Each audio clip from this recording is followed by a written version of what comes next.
Welcome to episode 1 of the Boudoir Brand series. The name of this episode is entitled The Photographer is the First Subject. My name is Latoya Dixon Smith. I am the founder of Greenbow Boudoir. We are a boudoir photography and pleasure studio, also offering photography education for the photographers who become the work of art that they're also creating. I want to start off by talking about my latest session that I had with a client, and she drove over 6 hours to find our studio. She went online, did some research, looked at our portfolio, saw some things that she liked, read our blog, and really resonated with the ethos that we aim to radiate through our work, as well as the experience that is delivered at Greenbow Boudoir. And I remember after so much effort in getting to the studio and finding us, when she showed up, there was something a little off. And it wasn't just something that I picked up on my own. I think one of the benefits of curating a very well-connected, well-attuned team of artists, so myself as a photographer, my hair and makeup stylist, not only are they gifted in the technical aspect of their work, but they really complement me in the way that they are very attuned, intuitive, and can read energy and read the room very well. So my makeup artist and I picked up on the sense that our client was a little guarded. Even though she had gone through all of this effort to come see us and to have this session for herself, there was this wall that she had up. And for a lot of people, that just may be like, oh, well, I don't know what's going on with them. I don't know what their problem is, but it's not my problem. I don't see that as a problem. I was very patient in letting whatever was behind those walls. I knew just by the nature of the experience that we create that we would get to that and it would be revealed. So she showed up, and she had the typical nerves that most clients have when they come into the room, which is why we go through our own internal process to help the client ground and really reconnect with their nervous system. But I knew in that moment that my first assignment was to peel back the layers and get underneath and dig deeper into what was being walled up behind that very reserved and stoic countenance. It was like she was protecting something, and I knew that my assignment was to go in to very tenderly and gingerly dig deeper to reveal what was it that needed protection. But the thing is, how did I know this, and how could I move forward in approaching this without overstepping, without triggering my client even more, or without, before we even got to the session, creating an environment that was even more tense than it was. But this is precisely why the photographer is the first subject. All those things that I just mentioned about the tension that was building up, the emotional walls that were being built in order for the client to protect herself from something that I, at the time, didn't have an idea of just what it was quite yet. In that moment, I had to slow down and recognize that the only way this session was going to be successful was for me to treat this client as if I were the client. That meant that I had to get more curious. I had to ask more questions that allowed her to maybe even understand what she was feeling so that she could be able to name it and see that she was in a space where naming that was okay, naming that was welcome, naming that was actually the goal so that we could get to the essence of why she came. This required me to mirror back the type of emotional regulation that I knew that she needed in order to feel safe enough to release whatever she was holding, and then eventually drop down further into her body so that she can express herself in a way that she really wanted to, so that she could get what she came for. And it wasn't just going to be a photo shoot. Most people would skip right over the tension and go right into the technical. But that's not what this is about. This is about learning, understanding that you can only hold your client with so much capacity as what you are able to hold for yourself. Now, this doesn't mean that you need to be anybody's therapist. This doesn't mean that you need to take on other people's problems or anything like that. But it means that when you welcome someone into a space where self-intimacy is involved, and boudoir photography is so very intimate, and it's not just intimate because you're photographing a client with less clothes. It's intimate because you are evoking a type of emotion that is typically reserved for the boudoir, for the bedroom, for the quiet spaces, for the unseen parts, which means that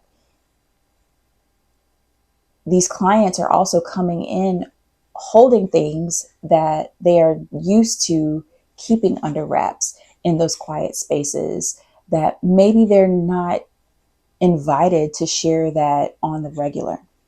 So the first question here is, how do I hold myself with tenderness and the gentleness that will allow me to soften? How would I want somebody else to hold me in that regard? Have I allowed people to hold me in that regard? And what did I need to release and let go of in order for that to happen? So for me, I can always get to the root of the issue when someone takes the time to ask me more questions and get curious about what that feeling is. Instead of rushing to solve it, can we just name it to begin with? So I ask her, remind me why we're doing the session today. She says, well, I'm celebrating turning 40. And I say, oh, congratulations. Happy birthday. When's your birthday? She says, it's already passed. It was back in March, but I needed to do this for myself. So I asked her, okay, since your birthday was back in March, how was it? She gives me this look like it was awful.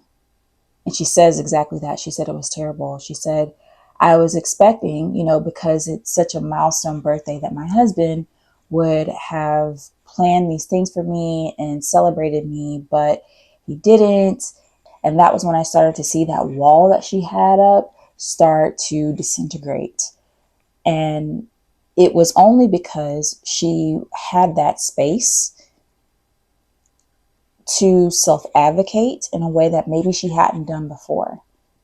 And she was still carrying all of those emotions from what she didn't get on her birthday into the session. But this was my window to really look into the looking glass and see what I wasn't able to see before. This was my opportunity to put my ear to the ground to hear what I didn't hear before with more context and with more nuance. This wasn't just a client coming into a session who was guarded because they were nervous about doing a session. This was a client who was guarded because the emotional weight of what she was carrying was so much that instead of releasing that, she was holding on to it. She probably thought she was protecting herself and others from these big emotions, but this was actually exactly what I needed to move forward with this session, to give it exactly what it needed. The photographer as the first subject means that your presence and wisdom through your own experiences, and even through your capacity to experience something new, guided by a nervous system that can withstand uncertainty, nuance, and not taking things personally, is exactly what is needed to be in a position where your self-intimacy is photographed with truth and authenticity. Only able to do that because I have allowed myself to do that. Only able to do that because I know what it's like to offer my vulnerability to someone with care and with trust, knowing that there is a risk that they might not be able to handle it, knowing that there is a risk that they might not understand. But my goal isn't to solve that problem for them. My goal is simply just to witness it. And if you are a photographer and you are welcoming in clients, you have to know that they are coming in with so many things that we will never know about. There are some things that they might not talk about, but some of them will. And it's always going to be in your favor to be in the practice of holding space for others, not just with the visual identity that you are mirroring back to them through your lens, through your perspective, but also mirroring back to them the capacity to feel.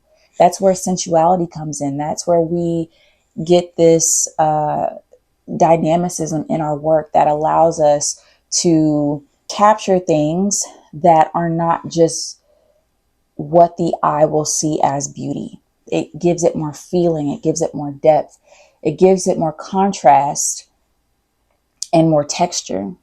This is why photographers should not just solely focus on their technical acumen.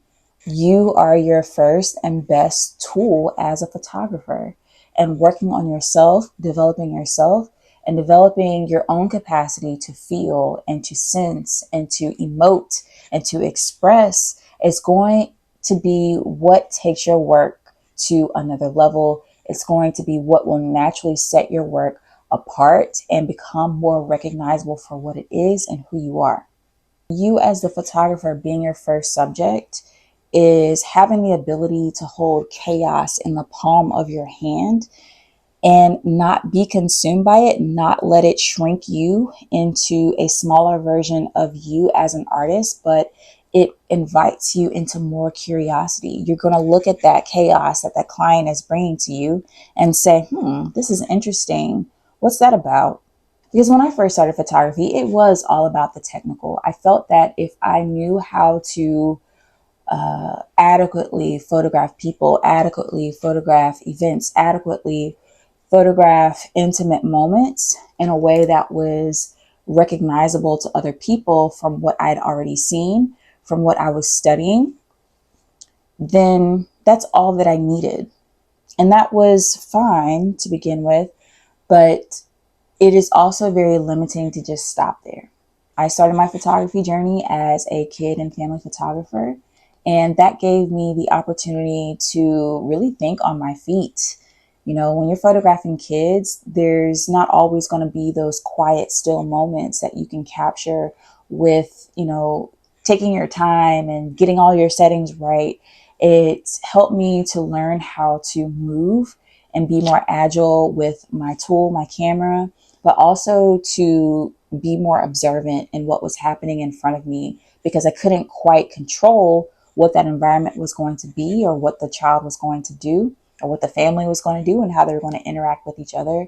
But I had to get more quiet and still and be more observant to finding those pockets of moments that were really genuine and not posed.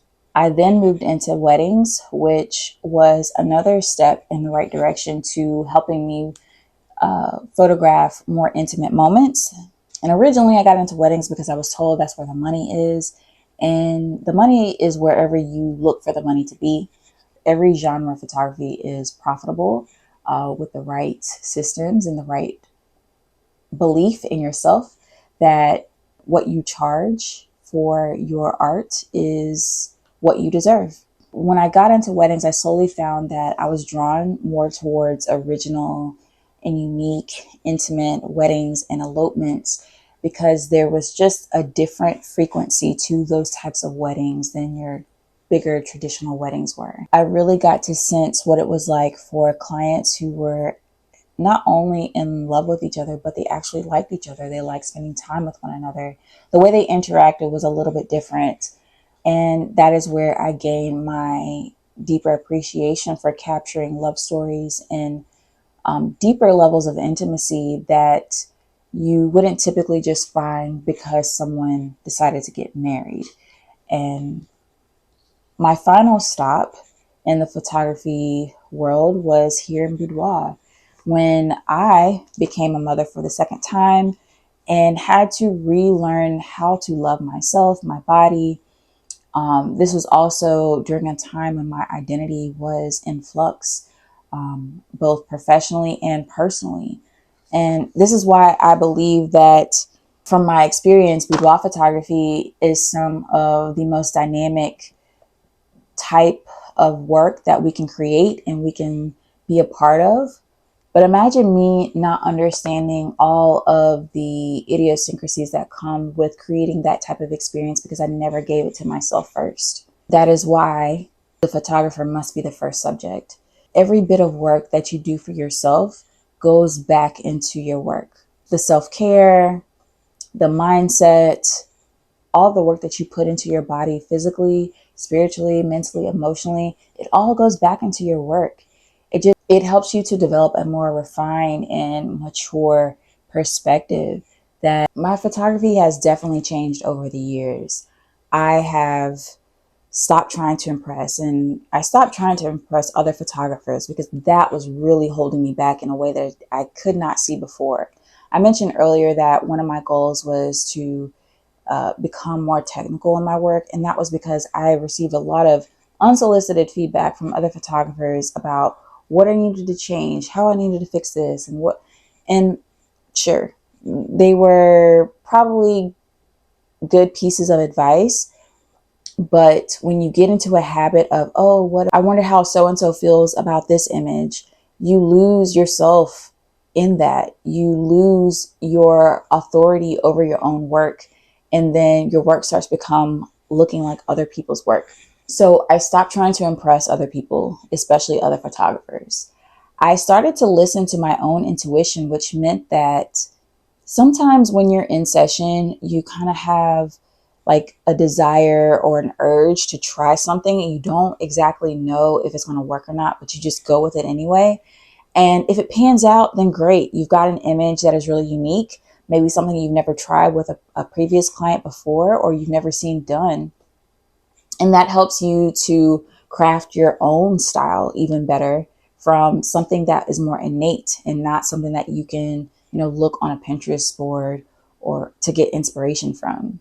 I started to become more comfortable with the silence.